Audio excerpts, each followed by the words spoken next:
Hello, আসসালামু আলাইকুম বন্ধুরা। তো আমি তো মাহি আক্তার পেজ থেকে পাখি আপু পাখির রান্নাঘর থেকে পাখি আপু চলে এসেছি আপনাদের সামনে তাজা তাজা পালং শাক নিয়ে।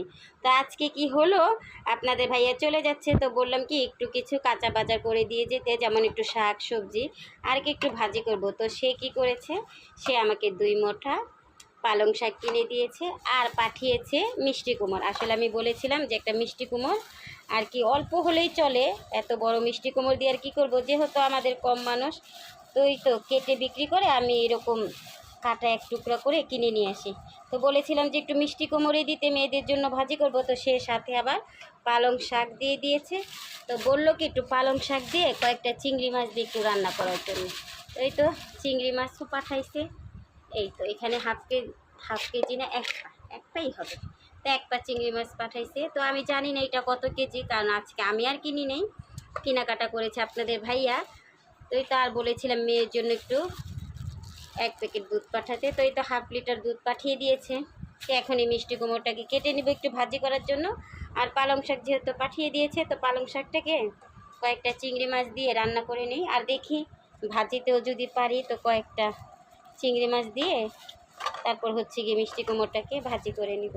তো এগুলো আমি কুটাকাটি করে পরিষ্কার করে দেন তারপর হচ্ছে গিয়ে আমি রান্নাতে চলে যাব। তো আমার সাথে থাকবেন সবাই। আর আমার ভিডিওগুলো যদি আপনাদের ভালো লেগে থাকে তাহলে একটা শেয়ার করে ছোট বোনের পাশে থাকবেন। তো আমি এগুলোকে কুটাকাটি করে একটু ধুয়ে পরিষ্কার করে চলে যাব রান্নাতে, তো সাথেই থাকবেন বন্ধুরা। কাটাকাটি শেষ করে তারপরে এখানে আমি পালং শাকটা ধুয়ে পরিষ্কার করে নিয়েছি, আর এখানে চিংড়ি মাছটা ধুয়ে পরিষ্কার করে নিয়েছি, আর এখানে হচ্ছে গিয়ে মিষ্টি কুমড়োটা ধুয়ে পরিষ্কার করে নিয়েছি। তো চুলাতে তো আমি পালং শাক রান্না করার জন্য হলুদ মরিচ রেগুলার যে ময় মশলা দিয়ে সেটা দিয়ে একটু কষিয়ে নিয়েছি। তো এখন চিংড়ি মাছটা দিয়ে দিব। চলেন রান্নাতে চলে যাই। তো এই তো এখানে আমার মশলাটা কষানো শেষ। তো এখন আমি চিংড়ি মাছটা দিয়ে দিচ্ছি।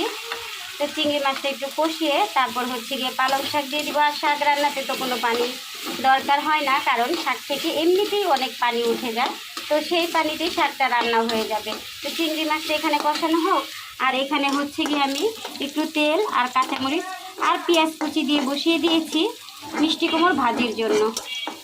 তো আমি হচ্ছে গিয়ে এই পেঁয়াজটাকে বেশি ভাজবো না।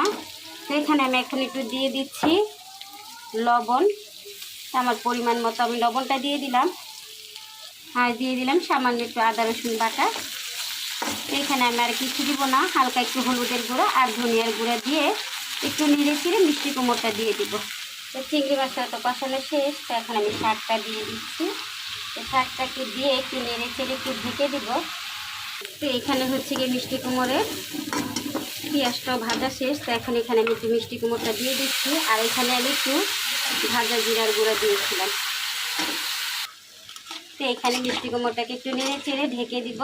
তো মিষ্টি কুমড়োটা সিদ্ধ হলে আর পানিটা শুকিয়ে আসলে আমি একটু ধনিয়া পাতা দিয়ে নামিয়ে নিব বন্ধুরা।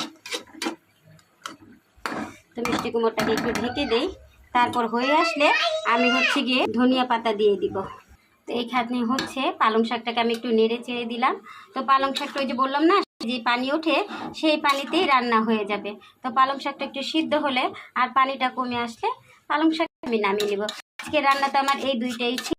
তো বন্ধুরা, যদি আমার ভিডিওগুলো ভালো লেগে থাকে, যদি আমার গুলো আপনাদের মনে একটু জায়গা করে, তাহলে আর একটা শেয়ার করে বোনের পাশে থাকবেন। আল্লাহ হাফেজ বন্ধুরা।